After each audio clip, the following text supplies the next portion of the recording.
scriptures. If that vision is not aligned to the scriptures, you take it, you package it very nicely in the box, you put a cover, then you throw it inside the rubbish box, because ayihambiselani nombhalo. Kuya ngokuthi wena umephi. Uma ngabe athi ugogo mina ngiyi-traditional healer, ngisebenza ngedlozi, therefore yonke into ezokwenzeka emntwaneni yakhe nakuyo uzoyi-interpreta ngobudlozi. Inkinga iqala kuphi? Inkinga iqala uma sekafuna ukufaka iBhayibheli. Mayesefuna ukufaka iBhayibheli enjaki bol bomakhelwane banthe hakina ingli. I'm going to church ukuthi ngizwe maybe uNkulunkulu ukuthi uzokhuluma na, because of angisendlini uNkulunkulu akakhulumi. And I think it comes to that point ukuthi, I'm sorry to say this, ukuthi that is why abanye abantu bathi abazalwaneni abayi, because of basaba yona lento lokuthi ngigcoke kanje ngingaye esontweni labazalwane, because of esontweni labazalwane ama-heal ama-weave, and I mean I'm broken. And if abazalwane they say they don't take care of umuntu ongaphakathi, phela i-problem umuntu ongaphakathi, i-flesh ingaba yinhle but ngaphakathi ngiphukile. Okunye nokunye sometimes you find ukuthi bathi umuntu yazi impilo yakho mahamba kahle, uyahamba uye esangomeni, uyahamba uye esontweni. Yes, some people yes do go, but most of the time you'd find how much you are down and out, broken and what. Yes. Are was like in 20 rand how to cracking yani mudimu there's something. I-message i-correct mos. I-message right vele lo sisi ukhuluma iqiniso. Ucasulwa yini kuPaul? uPaul ucasulwa isource la kuphuma khona le message. Usethi-ke uPaul, then Paul turned and said to the spirits indwelling her, I command you in the name of Jesus, the anointed one, to come out of her now.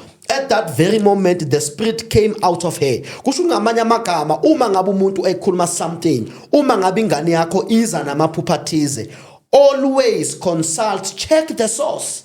Yiyiphi isource e-informal umntwana. Uma ngabe ume kwi-tradition side, vele interpretation yakho yama-visions nama-dreams uzoyi-interpreta ngokwe-tradition. But if you took a decision yokuthi you are a Christian, every dream, every vision oyitholayo noma umntwana wakho ayitholwayo, you must always check it ukuthi is it aligned to the scriptures. If that vision is not aligned to the scriptures, you take it, you package it very nicely in the box, you put a cover, then you throw it inside the rubbish box, because ayihambiselani nombhalo. Kuya ngokuthi wena umephi. Uma ngabe athi ugogo mina ngiyi-traditional healer, ngisebenza ngedlozi, therefore yonke into ezokwenzeka emntwaneni yakhe nakuyo uzoyi-interpreta ngobudlozi. Inkinga iqala kuphi? Inkinga iqala uma sekafuna ukufaka iBhayibheli. Mayesefuna ukufaka iBhayibheli usuyasinyundela thina, ngoba thina sikholwa eBhayibhelini and linendlela esili-interpreta ngayo. Asili-interpreti ngendlela esifisa ukuli-interpreta ngayo. So akube khona umehluko. Mina ngumfundisi, mangibona iphupho ngizoli-interpreta ngokwe-scripture, liyahambiselana na ne-scripture. Uma lingahambiselana ne-scripture ngilibeke eceleni, ngoba phela amaphupho awafani. There is a dream that can come from an evil person or from an evil angel or from the devil. Bese kuba khona iphupho elikhanyayo elivela kuNkulunkulu. Always be able to distinguish between the dreams. Okay. No, sorry to disturb. Just a quick one. Yeah. You haven't answered the question. Yeah. The question is, an individual has gone previously to a traditional healer. They have profited that individual, and in detail to say, for the example that was put in place. Yeah. Unedliso, idliso leli onalo likanje nakanje nakanje. Yeah. Yini ke hayi ukuthi siyaxeka einkonzweni zabazalwane asithole ukuprofitiwa okunjalo okudetailed okushoyo ukuthi hayi man wena unedliso elikanje nakanje nakanje. Instead nje njoba shilo ubhuti ukuthi cha kuzothiwa watch your friends. You understand? Yeah. Lo mbuzo akawuphendula lo mbuzo loyo. Okay. Into edlayo. Right. Uphendula umbuzo. Yinto enhle leyo oyishoyo ukuthi uholwa wena yizwi la kaJehova. Yeah. You understand? And it's very commendable ukuthi yonke into yenzayo uholwa yizwe. Yeah. But let us not forget ukuthi ngaphambi kokuthi abelungu balethe iBhayibheli la eAfrica. You're Yeah. in Africa, is that correct? I'm an African. You're in Africa, is that correct? Yeah. You're a South African, is that correct? Yes. Thank you very much. Ngaphambi kokuthi abangisi balethe iBhayibheli, Yes. which is the physical book. Abantu kade baphila la eMningizimu Afrika kade bakholelwa uNkulunkulu. Yes. Uyavuma la. Yeah. Ukuthi ukhona umveli nqanga. Yebo. Kade baholwa yini lingekho iBhayibheli? Unembeza. Unembeza yini? Unembeza phela is an inside conscience. Unembeza Efaka wangaphakathi ubani? uNkulunkulu. Amen. So uNkulunkulu wayekhona. So asingathi yebo ngiyakuzwa iverse olibekile lokuthi imibono leyo and ngiyayizwa into eshoyo ukuthi ebandleni nithi umuntu kumele akhule ngaphambi kokuthi nibone isipho sakhe, of which nakhona it's debatable. I don't want to say it's wrong, it's debatable because lo Paul omshoyo ngaphambi kokuthi abizwe ukuthi uPaul kade abizwa ngobani? ngoSaul. Oh, kade ayenzani before? Kade bulala amakholo. Amen. Abulala amakholo kunjalo. Yeah. Ane uNkulunkulu ufike kuye ayenzani? Ebulala amakholo. Amen. Wamthuma uNkulunkulu wamvala amehlo wamthuma kuphi? Wamthuma phela ukuthi akabe umpostoli wezizwe kuma Gentiles. Amen. Azange afikelele kuye kuphi? Ebandleni. Yeah. So I don't want us ukuthi si confine uNkulunkulu to the church only. Iphiwo zakaNkulunkulu sengalahlekisa abantu. Iphiwo zakaNkulunkulu azifike ebandleni kuphela. Iphiwo zakaNkulunkulu azifiki esontweni kuphela. We cannot confine uNkulunkulu. uNkulunkulu owethu sonke. So bengicela just ukuthi nje correct nje leyo kuphela. Okay. Yabo, ngoba angifuni ukuthi umuntu kusasa ongahambi ibandla afile as if ukuthi yena uNkulunkulu ayekho. isiphiwo sakhe is null and is not valid. Isiphiwo sakho no individual can say it's not valid except for God himself. True. Okay. That is number one. Number two, ngithandele into ishoyo ukuthi ukwazi ukuhlukanisa imimoya. The Bible speaks of discernment Yes. in the book of Corinthians. Yeah. Ungixolele but le Bible theology okhuluma ngayo ngiyayazi kahle, ngihambile. I have a degree in Bible theology. Yeah. Yeah. You understand? But ngithanda ukuthi si understand ukuthi it's theology. Theology meaning Is a study about i God. theory. No. I theory. No. Cha. Cela silungise i theory. Into kaNkulunkulu we cannot define it nge-understanding yethu eyengqondo. Angazi if niyang understand into engishoyo. Ngoba if sisho kanjalo sibeka nge-understanding yengqondo, then it means kusho ukuthi it was impossible. It was impossible for Moses to cross the Red Sea. Because logically speaking, how do you part the sea? How do you do that? You understand? So, angifuni ukuthi sibambe nge-logic and what you call nge-belief eyethu wena as an individual ukuthi mina ngiyibona kanje. But umbuzo uhleli ukuthi umbuzo ukuthi isiphiwo leso sokuprofita ingabe why nina ningakwazi ukuthi nihlaziye kahle nishimpela ukuthi cha wena ugulisa kanje nakanje ungakwazi ukuhamba kukanje nakanje niyekha phezulu ukuthi hayi watch your friends watch where you stepping yiyo umbuzo nje ume lapho umbuzo zange uthi umbuzo ukuthi isource leyo ingabe it's a valid source or not a valid source. You understand? We should just be careful ukuthi singarush into bashing other belief systems. Okay. You understand? Because I think the purpose of ukuthi sibelana ukuthi sifunde and then ngithanda igama elibizwe ubhuti before aqala ukuthi we're here to learn and maybe possibly unlearn certain things. Okay. You understand? By sharing ulwazi lwethu lolo lwazi lelo linganceda umuntu ohlelo obukele khona manje. Yes. You understand? Who's maybe in the same situation as ugogo, who's maybe even in the same situation as you. You understand? Who believe ukuthi I have been called to preach the word. You've mentioned the fivefold ministry, which some were called to be pastors, evangelists, and so forth. That is called the fivefold ministry. But awuchazanga kabanzi ukuthi kuze umuntu azi ukuthi yilokho engibizele kona uwazi kanjani. Right, ngicabanga ukuthi ngichazile but maningi ama questions ubaba kawavezile. Angiqale ngequestion yokuqala ethi uma umuntu ayenyangeni noma ayekusangoma isangoma sifike simtshela ukuthi udliswe kanje but mawufika enkonzweni ba diverta bakhuluma ngezinye izinto. No, akukho njalo baba. Before ngiphendula umbuzo wakho ngizokupha nje just a simple example. Thursday bengisenkonzweni khona umunye ubhuti osePretoria is one of my disciples.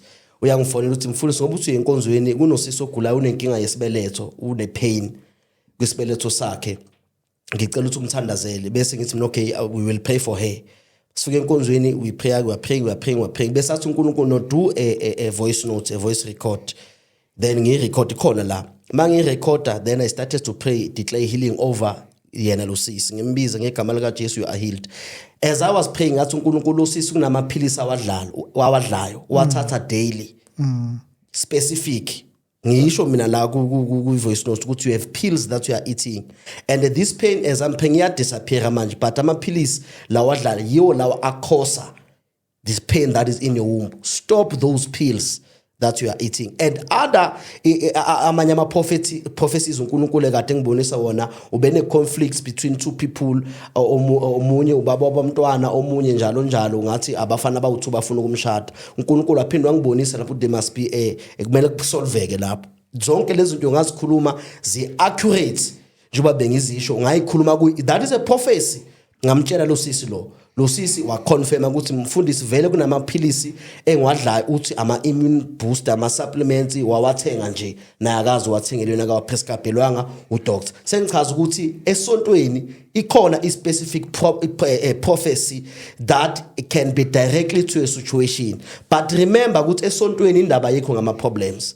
We are not in the church to solve problems. We are in the church to serve the Lord. So ibandla is not an institution that is created to solve people's problems. That is why when we give a prophecy must always be about Christ. Yes, noma ingaba about Christ genzeka there and there kube khona directly prophecies that will direct you ukuthi no into nje iyeke but all those prophecies they must go back and glorify Christ. So akulona iqiniso ukuthi uma ngabe uyenyangeni inyanga ngitshela direct kodwa mawuye enkonzweni abakutshela direct. No, we do prophesy and we prophesy even more than sangomas. This is our reality. This is ours. You see, we prophesy better than sangomas. We are not central to problems. Otherwise, if we can be central to problems, but our focus is Christ. Lana asizile mphathwami ukuzosolve inkinga zabantu. Sizoveza uKristu. Ziningi izinto esizibonayo ngabantu. So iquestion leyo ngicabanga ukuthi according to my understanding, yes. Remember there was that problem solving, or when you solve an equation, right? Yeah. You cannot get to the answer before uqala kofat. So now if you're going to say, no, we are here to serve God, how do you serve God in inhliziyo ebuhlungu? How do you serve God when you went to bed hungry? Ungena mali awusebenzi uyahlupheka kunjani? Yes, we're not saying when you are going through all those things, but how do you say nna ke worshipa modimo mathata ha re wa lebaleng? Yes, it's good to have that positive mindset. That's what I like about abazalwane. One thing about it's that thing they're more about positive energy, positive vibe. Noma isiling iwa ke modimo uteng, but now we must not say we're not more about solving problems. People go to church because banenkinga bayabelieve ukuthi mabafika enkonzweni bazohamba king muralo onana uthowile. I understand. So but I don't think how we're not there to solve problems. It means mutana ling matata to tshaba right because now it means the church is for batho basina matata. No, mina ngizela kulento le oyishoyo gogo. I confirm that because sometimes unokusuka endlini uzokuthi guys keep me exactly. And hakibwali bomakhelwane bantsey hakina ingli. I'm going to church ukuthi ngizwe maybe uNkulunkulu ukuthi uzokhuluma na because of angisendlini uNkulunkulu akakhuluma. And I think it comes to that point ukuthi I'm sorry to say this ukuthi that is why abanye abantu bathi abazalwaneni abayi because of basaba yona lento lokuthi ngigcoke kanje ngingaye esontweni labazalwane because of esontweni labazalwane ama-heel ama-weave and I mean I'm broken and if abazalwane they say they don't take care of umuntu ongaphakathi phela i-problem umuntu ongaphakathi i-flesh ingaba yinhle but ngaphakathi ngiphukile so ungaphuki you are serving God. Ngicela ukuphendula la uthi ugogo lana abantu enkonzweni bayiswa ama problems. Yes. That is the first wrong reason to go to church. No, I didn't say abantu bayiswa because they have problems. Yeah. What I said is hore it means hore lona go kerekeng ha motho ana le mathata ha le mo amoheli because you are I get you saying you are about serving God, Yes. not problems, Yes. right? And thina ngithi uNkulunkulu uthi reitle ho yena, come to me as you are, Yes. whether you're broken, whether you're hurt, whether you're what. So if I go to church and I'm broken, I'm hurt, kusho ukuthi I'm not welcome. Okay. Go-kerekeng. Yes, mangichaza mina angazi Amafundisi ngisho. ngicela ukuvala kanye mfundisi asikhulumeni iqiniso abantu baye emasontweni ngoba baseyinkingeni. Yes. Ya okunye nokunye asingcono ngiyele eCubana. Imake mphathi. Sometimes you'd find ukuthi bathi umuntu yazi impilo yakho mayihamba kahle uyahamba uye esangomeni uyahamba uye esontweni. Yes, some people yes do go, but most of the time you'd find how much are let down and out broken and what and what. Yes. Are watsa ke na le 20 rand ho to kerekeng yani modimo There's something. Yeah. You know, they will take their last 20 rand. If they are ballers, motho ke millionaire, o tshwere loto one thing, o tlo vila hore ke lo etsang kerekeng. Remember la mfundisi That's how they think. asikhulumi ngomuntu oseka sontile isikhathi eside la ngikhuluma ngomuntu othi ngeke ngizame lento kaNkuluNkulu. Yeah, imake. You understand? And put sisa like lento nisho is true ngimdala nomntwana onenyawo phela Yeah. ngiye esontweni ukuthi like mfundisi akekho umuntu oyesontweni ophelele mfundisi sisebenza nabantu okwamamillionaire when you tell about God uzokutshela ukuthi that is a theory. Yeah, imake mphathi. Into yabelungu. Uthi ngenza imali Yeah, imali. ngesikhathi Yeah, senzima imali. esontweni. Poor people they go to church. Yeah, imangiphendula. I said going to church because you are pushed by problem is a wrong reason. Yeah. Is a wrong initiative. We Yeah. don't go to church because we have problems. Yeah. We go to church because we love God. We go to church because we kahle siyele enkonzweni ukuyo encounter uNkulunkulu, not for problems. But it does not mean if you are in church God will never solve your problems. The central reason I'm going to church is for God, not things. Angiyelanga izinto ngiyeke uNkulunkulu. Number 2, ukukhonza kusho ukuthi uzoba nemali. If you pray a lot, you read a lot the Bible, you go to church, you will be spiritually powerful but physically poor. If you pray a lot, you go to church every day, you pray every day, you read the scriptures, you fast. You will be spiritually powerful but physically poor because you don't need to pray for you to have money. You need to wake up and find something that you can do for you to make money. Therefore, you can ask God to help you, give you direction as you engage in business. Akekho umuntu oyophumelela ngokuya enkonzweni, isonto aliphumelelisani. Umuntu uphumelela nge-marketplace. Study, learn. In South Africa, we have many institutions, we have revenues that are in place that are being set by the government. If you want to make money, you go and study in a university, you go to college and make a trade, you go and find something that you can do for yourself. It has nothing to do with Christianity. In Christianity, we go for God. That is why most of the billionaires in the world are people who don't even know Christ. About Bill Gates, they don't even know about Christ. They catch Christ, but they are millionaires because they engage in marketplace. So going to church because you think you'll be rich, you are fooling yourself, my brother. You will never be rich by Christianity. In Christianity, we are going for God. If you want to be rich, go and engage in the marketplace. Number 2, let me read this scripture. 1 Corinthians chapter number 10, verse number 13. Yeah. Our problems, they will always be there. Yeah. Lisho njalo iBhayibheli lithi 1 Corinthians chapter number 10 verse number 13 uzosebenzisa ama translation ayi2 manje ngisebenzisa iTPT ithi we all experience times of testing, which is normal for every human being. You are either a pastor or you are not a pastor. You are either a sangoma. I can go out now and have an accident.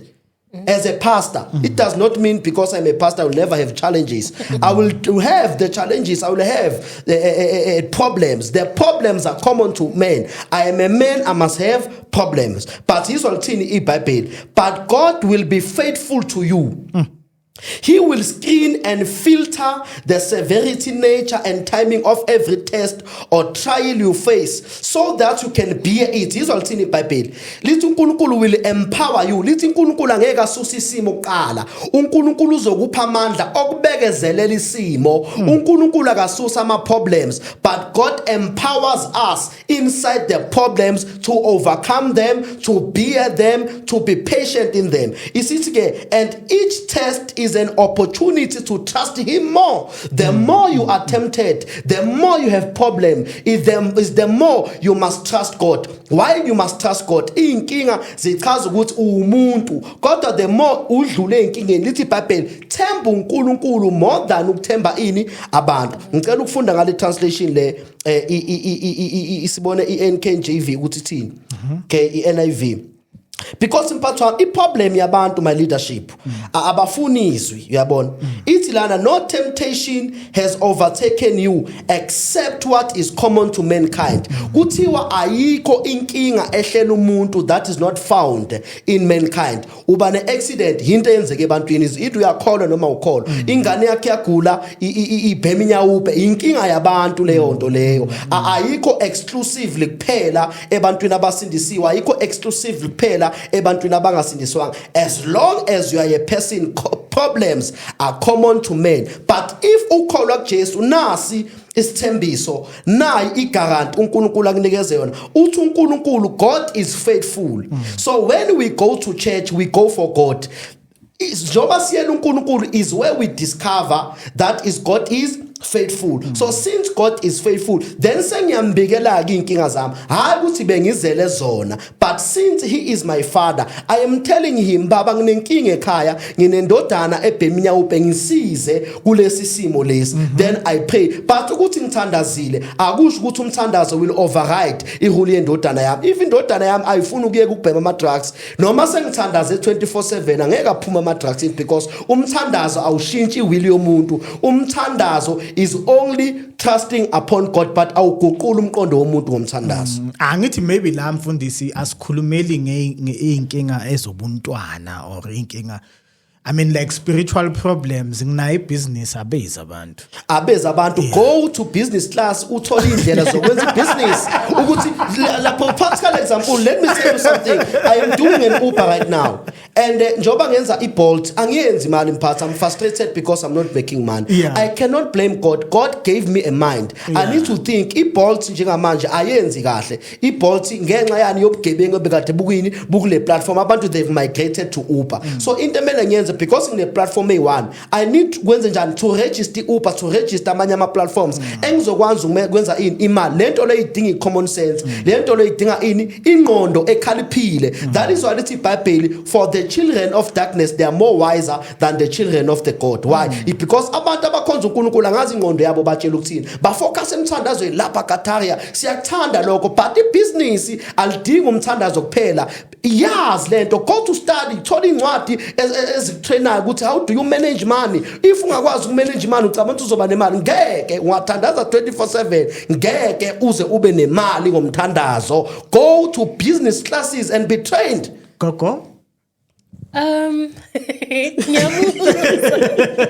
Umfundisi and with me from my personal experiences I have abantu that come to me endombeni business people entrepreneurs you can name it abantu ukuthi badinga imisebenzi abantu umuntu athi I've been unemployed for so long and in my I won't say ukuthi amandla wami but ngalesipho lesi that my ancestors and God basebenzisa la kimi and uNkulunkulu nedlozi bayakhona ukuthi beze kimi bangibonisa ukuthi lo muntu unenkinga kanjena this is how maybe we're going to help this person and umuntu uyeza sithi hayi thatha lana and you are able to tell ukuthi lo muntu lo akusumuntu ukuthi kumele umuphe imithi mhlambe yena amadlozi wakhe they believe in iwasho more umuntu ohamba nezithunywa kakhulu so uhlanganisa iwasho nani uthi thatha hamba ogeza then ubone ukuthi kwenzakalani then they come back because obviously remember when we say ukuthi and uyakhuluma you direct ukuthi yazi ngicela ukuthi ngalento engisebenzisayo iyongivulela kanjena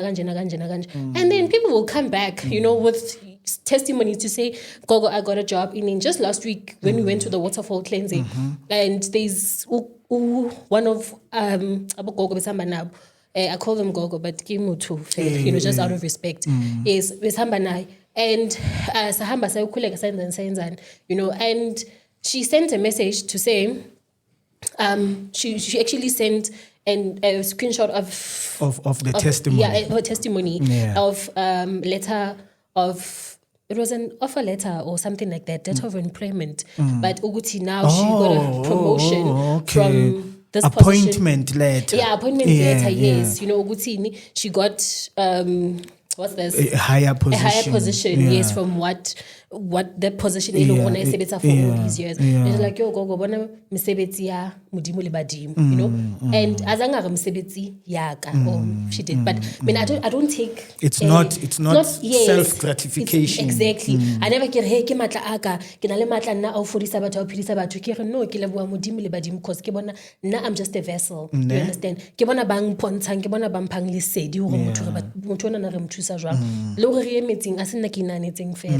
Ntho ke bona hore no abantu badinga ukuthini balapheke and banenkinga kanje. Then the other one even said ukuthi yo for the first time ever I slept throughout the night without my asthma pump yiwo ama wonders ngokubuze ngawo wathi not much no but I think I'm just mentioning them now you know to say ukuthi I think she's in her late 30s or something ariyo gogo for the first time ever ke robetse bosiu azanga ka sebisa my asthma pump even this morning I woke up and my lungs ke ikutla ke right you know and ungene emanzini wakhuleka wenzani angeke ngithi mina hey amandla wami you understand ulaphekile ngomusa kaNkulunkulu namathonga and because we believe and I always say hore ntwe ngwe lengwe ka believe ya how as motho you can go to kereke o lo worship how letsa eng but if how believe hore ba e hore wena o kene mole o tlo fola I never wa fall o batla ko nna and then ngathi thatha iswashe if ungawukholela ukuthi izokuphilisa lento le angeke because everything also icala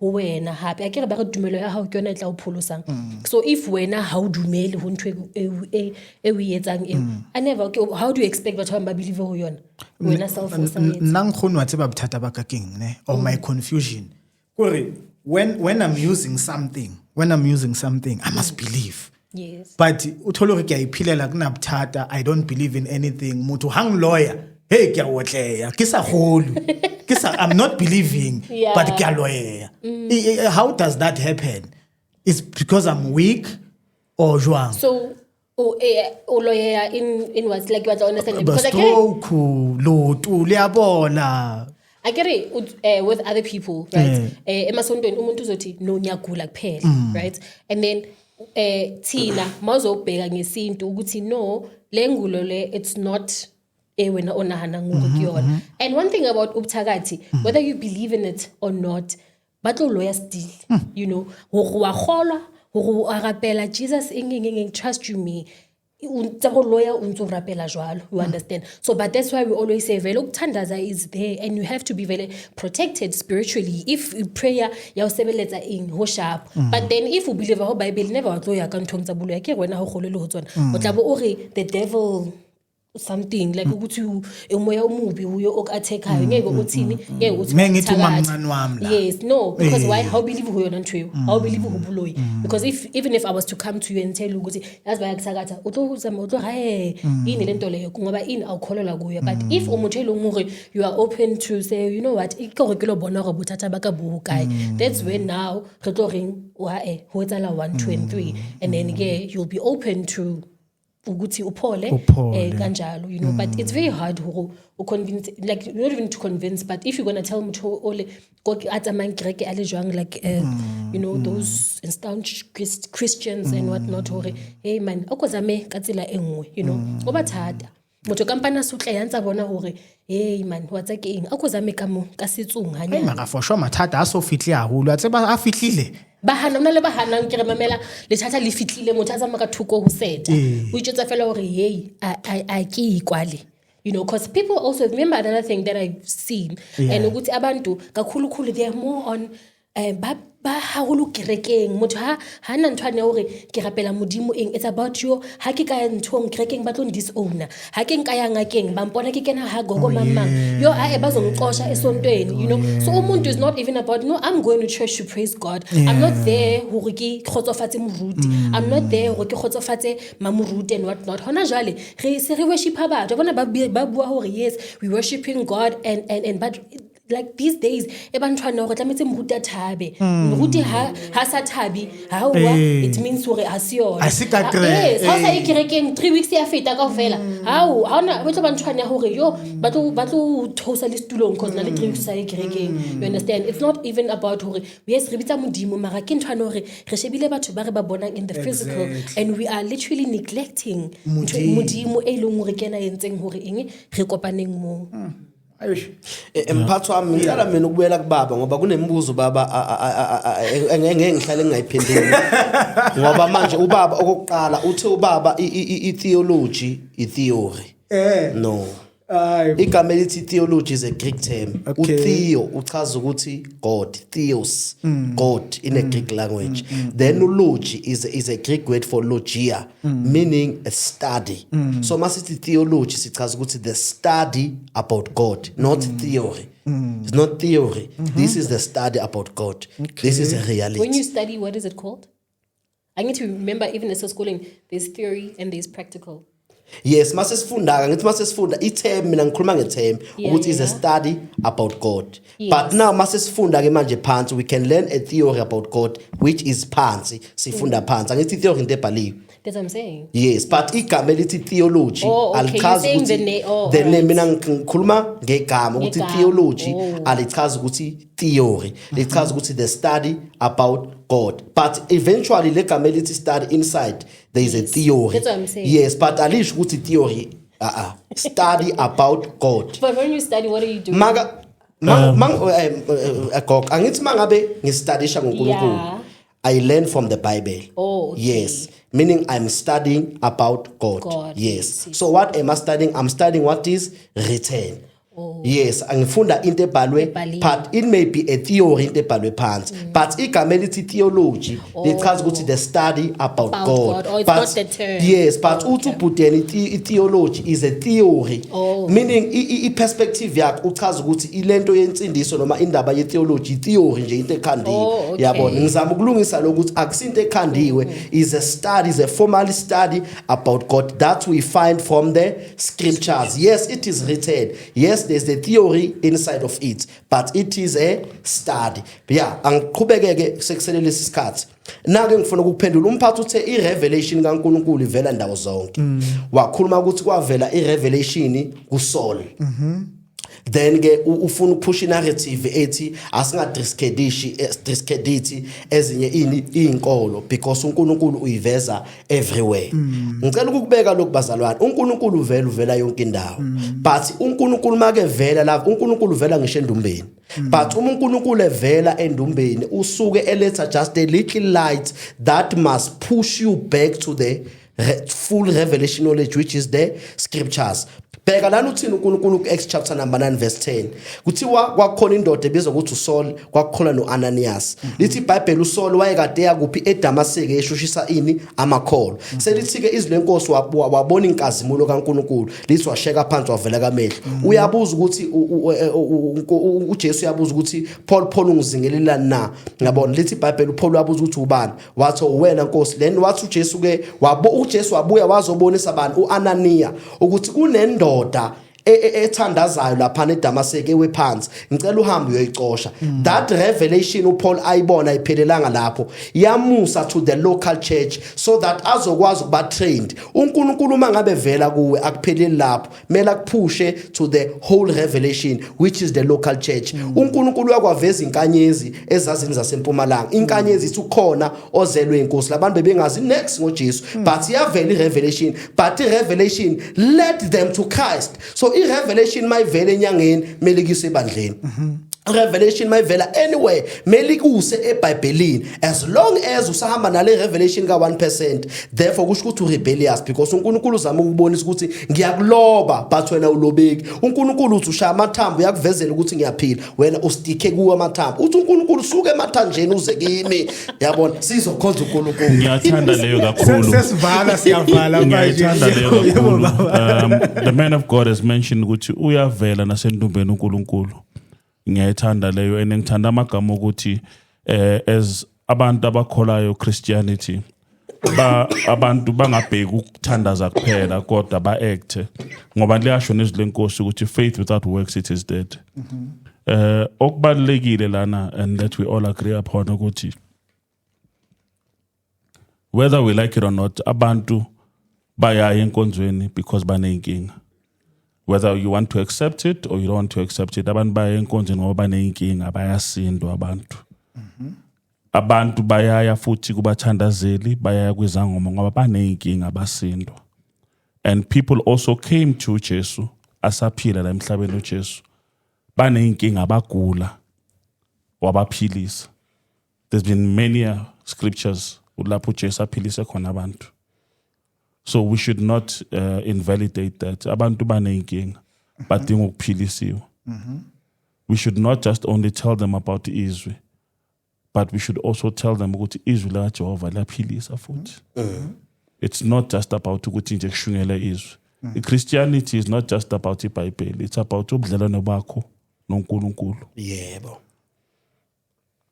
even nasendumbeni ugogo uyasho ukuthi asuyo osebenzayo uyasho ukuthi uNkulunkulu nethonga lakhe laba bamphe isiphiwo yena uyivessel nje kuphela akaziphi udumo yena akathi hey ngalesi sami izandla angibabambile abaphila cha azange asho kanjalo uthi yena uyivessel so ngithandela amagama la ukuthi let's not invalidate that abantu banenkinga they need solutions to inkinga zabo and that is why they go to such place that is why we even find abantu bagcina baya to controversial pastors and preachers you know I don't want to mention amagama abantu badlale ngabantu bagcina abantu bakhipha thousands and thousands with the hope yokuthi bazoyenza njani bazothola a solution to their problems angithi bayela inkinga mawuyela inkinga vele uzohotshwa woman of God 1 minute siyavala manje 1 minute yes and selenge 1 minute Gogo it's a great honor to have you in our show yo uphansi yo awukhona ukukhulumela phezulu yo uphansi uyabonakala ukuthi ujwayela ukudebate sibonga lokho ukuthi uNkulunkulu uthi kwamele sithobe singabantu besifazana sikhathela abantu besifazana abahlala abaphezulu balwa and the way we yenze ngakhona we honor you as a woman and you are a woman of God and ngibonga ukuthi noma ukhuluma ngesipho sakho uyamfaka uNkulunkulu mfundisi ngizela kuwe ukuthi I still need answers ukuthi wena uyasho ukuthi uyaboniswa maybe njengabogogo and again we need to embrace what they are doing bayenza umsebenzi omuhle emphakathini there are some people babonayo umsebenzi wabo omuhle and mina I'm happy to hear ukuthi kanti nabazalwane bakhona babona njengabogogo I'm very happy and gogo we thank God for your gift and manje isikhathi sokuthi usithi hlapha ngento enhle ozoyenza this camera this which one which one is that is this one okay we're going to be having a spiritual revival and prayer session on the 6th of June 2026 Go Soul Todeti Sports Center in Sebokeng Zone 14 So for more information, you can WhatsApp me on 084 996 0444. And on social media, I am Nosipho Ndumiso. And the flyer, Dloibona, with all the details, ticket is just 80 Rand, pre-sold, and then at the door is 100 Rand. And you get a free bath salt that is made by Mina as Ndlovukazi, because sinenkinga so mele sigeze sihlanzeke. And by you coming to the revival Otophila, we have amazing guest speakers that will be joining us. And khona abafundisi ukuthi bayeza as well. It's not like into yezangoma kuphela. We have motivational speakers that will be joining. We have social workers that will be joining us on the day, talking about mental health awareness.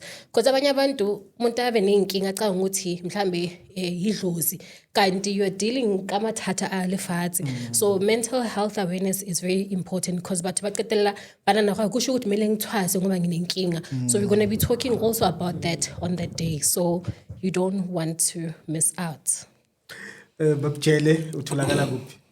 Siyabonga kakhulu ngiyatholakala kuma platforms lapha ku TikTok Pastor Thabo Jele Ministries. Then sitholakala ku Facebook Pastor Thabo Jele nakule number 0727171847. Every Tuesdays nama teachings eswenza kuyo le platform. We are dealing with all these topics precisely. Ngicela nisende futhi ama questions kuyo le number yami enginikeza yona 0727171847. If you have any question, then ungisendele. We gonna deal with all these questions egameni lika Jesu. Siyabonga nagogo abantu aba-attend abafuna ukusizakala, kodwa mawufuna nje uKristu uzoza la kimi. Mawufuna ukusizakala uza kugogo, umehluko nje ucacile. Amen. Siyabonga. Ngicela ukuyochama ngiyeza. Ay siyabulela bathandekayo. Bheki yima before uchama shoot abosisi bayahamba nesimese yes.